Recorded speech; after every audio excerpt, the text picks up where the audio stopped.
Hi dears, welcome to our channel. இன்னைக்கு நம்ம Sunday special chicken biryani எப்படி செய்கிறதுன்னு பார்க்க போகிறோம். வாங்க வீடியோக்குள்ளே போகலாம்.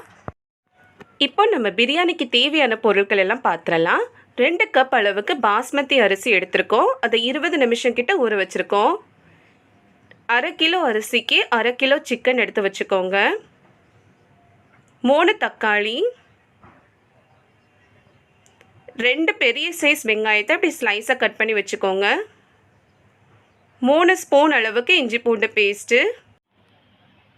அடுத்தது கொஞ்சமாக புதினா இலை, அப்புறம் கொத்தமல்லி. 1 ஸ்பூன் அளவுக்கு சில்லி பவுடர், 1 ஸ்பூன் அளவுக்கு மல்லித்தூள், அப்புறம் 1/2 ஸ்பூன் அளவுக்கு கரம் மசாலா. அடுத்தது 2 பிரியாணி இலை, பட்டை, ஏலக்காய், கிராம்பு, நல்ல மிளகு கொஞ்சம், அதுக்கப்புறம் கொஞ்சமாக கேஷ்யூ நட். 2லேருந்து 3 ஸ்பூன் அளவுக்கு கெட்டியான தயிர் எடுத்து வச்சுக்கோங்க. இவ்வளோ தான் நம்மளுக்கு தேவையான பொருட்கள் எல்லாம். இப்போ நம்ம பிரியாணி எப்படி செய்யலான்னு பார்க்கலாம். ஃபர்ஸ்ட்டு 2 ஸ்பூன் அளவுக்கு எண்ணெய், அப்புறம் 2 ஸ்பூன் அளவுக்கு நெய் சேர்த்துக்கோங்க. நீங்கள் வெறும் நெய் சேர்த்தும் பண்ணலாம், இல்லை வெறும் எண்ணெய் சேர்த்தும் பண்ணலாம்.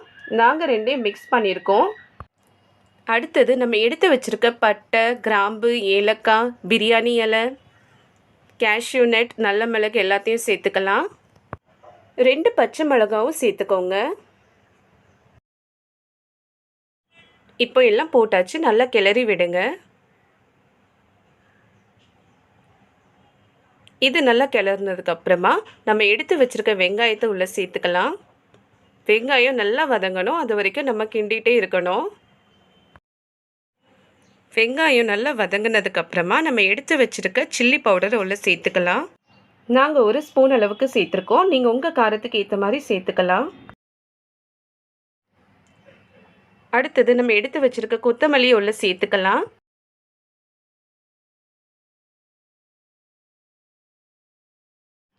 இப்போ கொத்தமல்லி நல்லா வதங்கிருச்சு. நம்ம எடுத்து வச்சுருக்க புதினா இலையும் சேர்த்துக்கலாம்.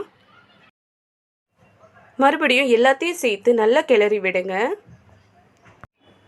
அடுத்தது நம்ம எடுத்து வச்சுருக்க தக்காளியை உள்ளே சேர்த்துக்கலாம். தக்காளி நல்லா வதங்குற அளவுக்கு நம்ம கிளறி விடணும்.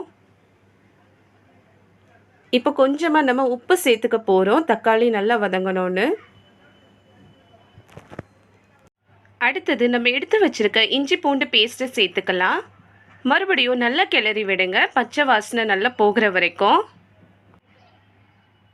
எல்லாம் நல்லா வதங்கின அப்புறம் நம்ம எடுத்து வச்சுருக்க 2 ஸ்பூன் அளவுக்கு கெட்டியான தயிரை உள்ளே சேர்த்துக்கலாம்.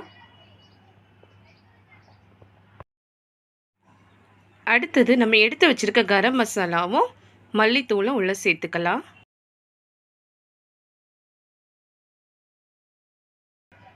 இப்போ நம்ம எடுத்து வச்சுருக்க சிக்கனை உள்ளே சேர்த்துக்க போகிறோம். சிக்கன் நல்லா மிக்ஸ் பண்ணணும், அப்போ தான் நம்ம எடுத்து வச்சுருக்க மசாலாவும் அதில் நல்லா ஒட்டும்.